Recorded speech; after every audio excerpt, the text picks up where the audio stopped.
Hello and welcome students. Today we are providing the worksheet of chapter 3 of expenses for class 10th in English. So student, write down all the questions in your English notebook. Our first question is, how should precedent spending of riches be done? It means जो हमारे आने वाले खर्चे हैं उसमें हमारी संपत्ति को हमें किस प्रकार से, संपत्ति मतलब धन, उसको किस प्रकार से खर्च करना चाहिए. Riches are for spending, but prudent spending, when it is spending for honor and good actions, they should be spent keeping in view the worth of occasion. Such spendings are known as prudent spending. हमारा जो धन है, यहाँ पर riches means धन. धन को हमें आने वाले जो खर्चे हैं उसके अकॉर्डिंग किस प्रकार करना चाहिए. For honour and good actions मतलब सत्कर्म में या सम्मान के लिए. हम मतलब हमें धन वहीं अपना खर्च करना चाहिए जहाँ हमें सम्मान मिले या हमारे अच्छे काम हो. They should be spend keeping the view worth of occasion, यानी कि अवसर के अकॉर्डिंग हमें खर्च करना चाहिए. Such spending are known as prudent spending. इस प्रकार की स्पेंडिंग किफ़ायती स्पेंडिंग कहलाती है. Now next question, what are the two motives of the sacrifice of all other possessions? हमारे जो धन को सेक्रीफाइस करना मतलब उसको खर्च करने के क्या उद्देश्य होना चाहिए. तो honour and the good actions are the two motives for the sacrifices of all other possessions. Now next question, what is Bacon's advice on extraordinary expense? Bacon की एक्स्ट्राऑर्डिनरी एक्सपेंस पे क्या एडवाइस है. एक्स्ट्राऑर्डिनरी एक्सपेंस मतलब अतिरिक्त खर्च. Now answer is Bacon's advice on extraordinary expense is that our should limit our expense keeping in view the worth of occasion. The people should be discreet in spending the money. Bacon extraordinary expense पे ये advice करते हैं कि हमें अपने खर्चों को limit में करना चाहिए और अवसर के अकॉर्डिंग ही हमें खर्च करना चाहिए और जहाँ तक हो सके लोगों को अपने मनी को स्पेंडिंग करने में डिक्रीट मतलब कमी लाना चाहिए. Now question number 4, what are the Bacon's view on servants and employees. Answer is Bacon's holds and adverse view on servants and employees is that Bacon says we should manage our affairs personally. They might deceive you if they spend your money on your behalf. They may also exploit you by keeping money with them. It means कि Bacon ने servants और employ पर अपने क्या विचार या दृष्टिकोण बताया है. तो बेकन ने बताया है कि जहाँ तक हो सके एक व्यक्ति को अपने सारे मामले खुद ही सॉल्व करना चाहिए. अपने एम्प्लॉयज़ या सर्वेंट के भरोसे खर्च करने के लिए उसे पैसे नहीं देना चाहिए. दे माइट डिसीव यू, और वो आपको धोखा दे सकते हैं और आपके जो पैसे हैं उनके बदले में. They may also exploit you by keeping money with them, और वे आपको बर्बाद भी कर सकते हैं अपने पास पैसा रखकर. Now next question, question number 5. Why should one keep one's expenses within the limits of one's income? क्यों एक व्यक्ति को अपने इनकम के अकॉर्डिंग ही खर्च रखना चाहिए. So answer is one should keep his expenses within his limit of his income, because if his expenditure is more than his income, he may become an object of decay. अगर वो ऐसा नहीं करता है, अपनी इनकम से ज़्यादा खर्च रखता है, तो वो क्या हो सकता है, एन ऑब्जेक्ट ऑफ डिके मतलब बर्बादी का शिकार हो सकता है. Now next question, what will be one fate of a man who is plentiful in expenses of all kinds. उस व्यक्ति के किस्मत या भाग्य कैसा होगा जो हर प्रकार के खर्चों में प्लेंटीफुल है मतलब बहुत अधिक खर्च करता है. So our answer is some people do not understand the importance of economy. कुछ व्यक्ति जो है इकोनॉमी यानी कि अर्थव्यवस्था उसका ध्यान नहीं रखते, उसका इंपॉर्टेंस या महत्व को नहीं समझते. They do not believe the habit of saving, वे सेविंग की आदत में बिलीव नहीं करते हैं. And they are plentiful in expense of all kinds, और वे बहुत ज़्यादा खर्च करते हैं. As the result they spend whatever they earn, तो उसका जो नतीजा है वो जो भी कमाएंगे वो सारा चला जाएगा. Therefore they become hollow and fall into the grip of decay, और जिसका नतीजा ऐसा सकता है कि वो बिल्कुल कंगाल हो जाए. हियर होलो मीन्स कंगाल, and fall into grip of decay, और बर्बादी की ओर चले जाए. Now next question, where does one tends to be plentiful in expense. कहाँ पर व्यक्ति को किफ़ायती होना चाहिए प्लेंटीफुल एक्सपेंसेस में. तो one tends to be plentiful in expenses of diet, should be frugal in spending clothes. तो एक व्यक्ति को अत्यधिक खर्च करने में कमी कैसे ला सकता है कि अगर वो कहीं बाहर होटल में ज़्यादा खा ले या अपने खाने पर ज़्यादा खर्च कर दे, तो उसे क्लॉथ में कमी लाकर उस पैसे को बैलेंस कर लेना चाहिए. और अगर वो कपड़े पे ज़्यादा खर्च करता है तो हाँ, कहीं पे खाने की आदत में थोड़ा कमी लाना चाहिए. If one tends to be plentiful in spending of maintaining his house, और यदि उसके घर खर्च को मेंटेन करने में अगर बहुत ज़्यादा खर्चा हो जाता है तो he should be economical in maintain stable, तो उसे अपने जो व्हीकल्स वगैरह हैं उनको मेंटेन करके या उसमें खर्चे कम करके इन सारे खर्चों को एडजस्ट कर सकता है. Now next question, question number 8, why is hasty selling disadvantageous. जल्दबाजी में किया गया सौदा क्यों नुकसानदायक होता है. So answer is hasty selling is one's property or assets is disadvantageous because there are chances of getting cheated by the hands of the middleman. We should be very careful in selling our assets. जल्दबाजी में किया गया सौदा नुकसानदायक होता है क्योंकि अगर हम जल्दबाजी में कोई सौदा कर देते हैं अपनी प्रॉपर्टी का या एसेट्स का, मतलब संपत्ति का, तो जो मिडिल मैन है यानी कि बिचौलिया, वो इसका फायदा उठा सकता है और हमें धोखा दे सकता है. इसलिए हमें केयरफुल रहना चाहिए अपनी संपत्ति को बेचते समय. Now next part B, answer the following questions in about 50 words. Question 1, some of the salutary rules for expenditure suggested by Bacon in the lesson. कि बेकन ने क्या सैल्यूटरी रूल्स मतलब अच्छे रूल्स बताए हैं कि हम अपने कैसे खर्च को किफायती कर सकते हैं. So answer is the salutary rules suggested by Bacon for expenditure are. Bacon instruct that we should discreet in spending, कि हमें स्पेंडिंग में खर्च में कमी लानी चाहिए. डिक्रीट मतलब कमी लाना. We should spend only a fixed part of our income. हमें केवल एक फिक्स पार्ट ही अपनी इनकम का खर्च करना चाहिए. And that part should be exceed of the half of our income, और वो हमारी इनकम से आधा वो हिस्सा नहीं होना चाहिए.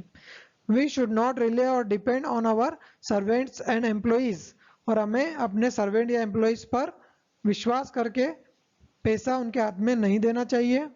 We should maintain a proper balance in our earning and expenses, और हमें अर्निंग और एक्सपेंसेस में प्रॉपर बैलेंस बना के चलना चाहिए.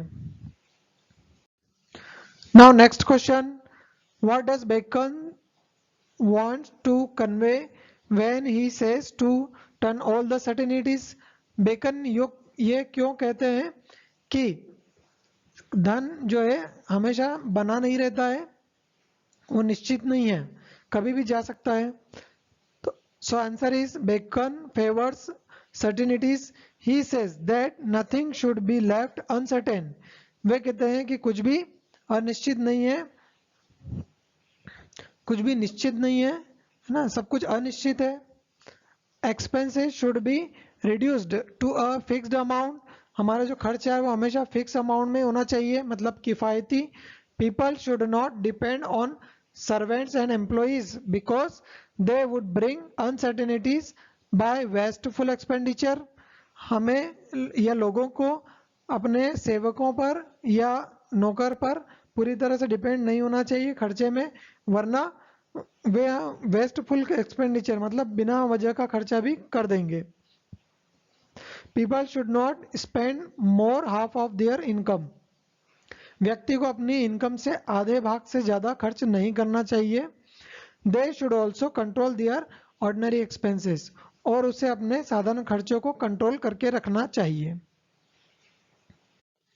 Now next question, distinguish between ordinary and extraordinary expenses in the light of the view expressed by Bacon. किस प्रकार से हमें साधारण और असाधारण खर्चों में हम अंतर कर सकते हैं और इस पर बेकन के क्या विचार हैं. So answer is Bacon refers to types of expenses. Bacon दो तरह के खर्चे बताते हैं. He terms them ordinary and extraordinary expenses. वे इनको दो कैटेगरी में बांटते हैं, ordinary expenses and extraordinary expenses. So ordinary expenses are normal, usual and unavoidable. Routine expenses on food, meal, fees for children and payments of bills are necessary expenses. Bacon के according ordinary खर्चे वे हैं जो normal है, आवश्यक हैं, जिनको हम अवॉइड नहीं कर सकते, जैसे खाने पर, बच्चों की फीस पर, बिल के पेमेंट करने में, ये सभी हमारे ऑर्डिनरी एक्सपेंसेस हैं.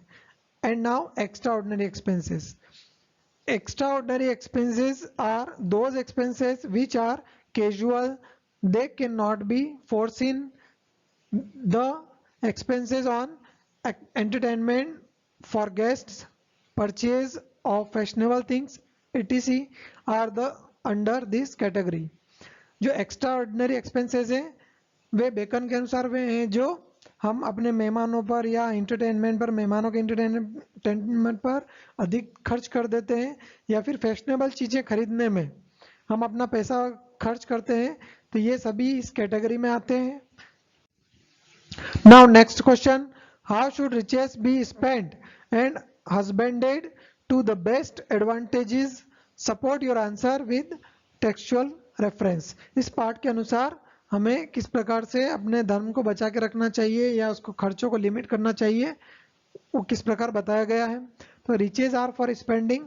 धन जो है खर्च करने के लिए ही होता है. It should be spend wisely to earn honour, और इसको बड़ी बुद्धिमानी से सम्मान की प्राप्ति हेतु खर्च करना चाहिए. We should not depend on servant in managing our financial matters. हमें सर्वेंट पर, अपने फाइनेंशियल मैटर को मैनेज करने में सर्वेंट या नौकर पर डिपेंड नहीं होना चाहिए. Only a fixed portion of our income should be spend. केवल हमारे इनकम का फिक्स पोर्शन ही खर्च होना चाहिए.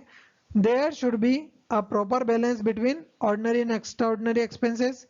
हमारी ऑर्डिनरी और एक्स्ट्रा ऑर्डिनरी एक्सपेंसेस में हमेशा बैलेंस बना रहना चाहिए. If something need more expenses, economy should be other things. अगर हमारा कहीं किसी चीज पर ज्यादा खर्च हो जाए तो दूसरे क्षेत्र में या दूसरी चीज पर हमें थोड़ा सा खर्च को किफायती कर लेना चाहिए. To balance the excess of the expenditure, ताकि जो खर्चा हुआ है वो अधिक बढ़े नहीं. Thus the person should be prudent in spending money. इस प्रकार से एक व्यक्ति पैसा खर्च करने में किफायती हो सकता है. Here prudent means किफायती. Now our next question, how far are the views of Bacon's relevant to the present time? Bacon के जो व्यूज हैं स्पेंडिंग के प्रति वो कितने प्रासंगिक है वर्तमान समय में. The views of Bacon on spending are very wise and practical.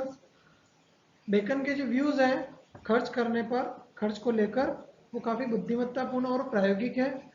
He suggests that we should save a certain portion of our income for an emergency. Way suggest करते हैं कि हमें इमरजेंसी के लिए अपने इनकम का एक फिक्स्ड पोर्शन बचा के रखना चाहिए. We should be wise in spending money. हमें बुद्धिमत्तापूर्ण अपने पैसे को खर्च करना चाहिए। Bacon's views are very relevant in the present time. Bacon के जो दृष्टिकोण है बेकन का, वो आज के समय में काफ़ी प्रासंगिक है। Because they teach us the act of prudency, क्योंकि वे हमें किफ़ायती होने का लेसन बताते हैं या इसकी शिक्षा देते हैं। Spending our money wisely help us in maintaining honour and state. अगर हम बुद्धिमत्तापूर्ण अपने पैसे को खर्च करते हैं तो ये हमें सम्मान दिलाता है और हमारी संपत्ति को भी बचा के रखता है। Now writing skill. Our first question is write a short note on proper money management. Students, ये क्वेश्चन कई बार एग्जाम में आया हुआ है। So answer is proper money management, how one should manage to spend money. Proper money management वह होता है कि कैसे एक व्यक्ति अपने खर्च को मेंटेन करके उसको पूरा करे। According to the occasion and save a fixed portion of his income, कि वो एक अवसर के अनुसार ही खर्च करे और फिक्स्ड पोर्शन के रूप में, मतलब एक निश्चित भाग के तौर पर ही अपना इनकम खर्च करे। मनी इज फॉर स्पेंडिंग, पैसा तो खर्च करने के लिए ही होता है। First, we should fulfil our necessary needs of life without which we can not live easily. सबसे पहले हमारे जो जीवन के आवश्यक खर्चे हैं उनको ही खर्च करने की प्राथमिकता देना चाहिए ताकि हम अपने जीवन को इजीली व्यतीत कर सके। नेसेसरी नीड्स ऑफ फूड, जो आवश्यक खर्चे हैं वे needs of food, clothes and shelter. After fulfilling necessary needs we should think about others. इन सभी आवश्यक खर्चों के अतिरिक्त ही हमें अपने अतिरिक्त खर्चों के बारे में सोचना चाहिए। We should spend our income in such a way that we can save some money for future uncertainty. और हमें अपनी मनी को आने वाले समय की अनिश्चितताओं के लिए कुछ बचा के रखना चाहिए, मतलब भविष्य का कुछ भरोसा नहीं, कुछ भी हो सकता है। If we spend much money on a particular things, we should save money on others. यदि हम किसी एक वस्तु पर अधिक खर्च कर देते हैं तो हमें दूसरी वस्तु पर उसे बचाकर या किफायती रूप से उस खर्चे को मेंटेन कर सकते हैं। Students, now other important questions for exams. Question number 2, your friend Rajesh residing 21/4 Adhartal Jabalpur is very extravagant. Write a letter suggesting him how extravagant is to be minimized. कि आपका एक दोस्त है राजेश जिसका ये एड्रेस दिया हुआ है और वो काफ़ी खर्चीले स्वभाव का है, मतलब वो बिना वजह ही बहुत ज़्यादा खर्चा करता है। तो आप उसको एक लेटर लिखें कि कैसे वह अपने खर्च को मिनिमाइज कर सकता है। तो लेटर का फॉर्मेट में सबसे पहले हम एड्रेस लिखेंगे, उसके बाद जहाँ पे जाने वाला है लेटर उसका एड्रेस, फिर डेट आएगी एक लाइन छोड़कर, फिर एक लाइन छोड़कर salutation dear friend Rajesh, and then body of letter, I received your sister's address yesterday. मुझे कल तुम्हारी सिस्टर का संबोधन प्राप्त हुआ है। हियर एड्रेस मीन्स संबोधन। I came to know that you are extravagant in your habits. और मुझे ये पता चला है कि तुम अपनी आदतों में काफ़ी एक्स्ट्रावेजेंट हो, मतलब अत्यधिक खर्च करने वाले हो और खर्चीले स्वभाव के हो। You spend your money on unnecessary things. तुम जो है अनावश्यक वस्तुओं पर अपना खर्च करते हो। There is heap of those things in your rooms. और ऐसी चीज़ों का तुम्हारे रूम में ढेर लग गया है। विच यू नेवर यूज, जिसका तुम यूज नहीं करते हो। This habits of your is not good. इस प्रकार की हैबिट आपकी अच्छी नहीं है। In this regard my advice to you that you must purchase things which are necessary. Also pay attention on the utility of things. तो मैं आपको एक एडवाइस देना चाहता हूँ कि हमें उन्हीं चीज़ों पे खर्च करें जो आवश्यक हो, और जो खर्च की गई चीज़ें हैं उनका उपयोग भी करो। Spend money on useful things in your extravagance. केवल आवश्यक वस्तुओं पर ही अपना खर्च करो, पैसे खर्च करो और अपना एक्सट्रावेजेंस को कम करो। Hoping that you will act accordingly, आशा करता हूँ कि मैंने जो कहा है तुम उसके अनुसार ही अपना खर्च करोगे। और नेक्स्ट जो बॉडी में योर फ्रेंड्स और आपका नाम आ जाएगा, जो भी आपका नाम है वो लिख सकते हैं। So okay students, write down all the questions neat and clean in your English notebook. Thank you.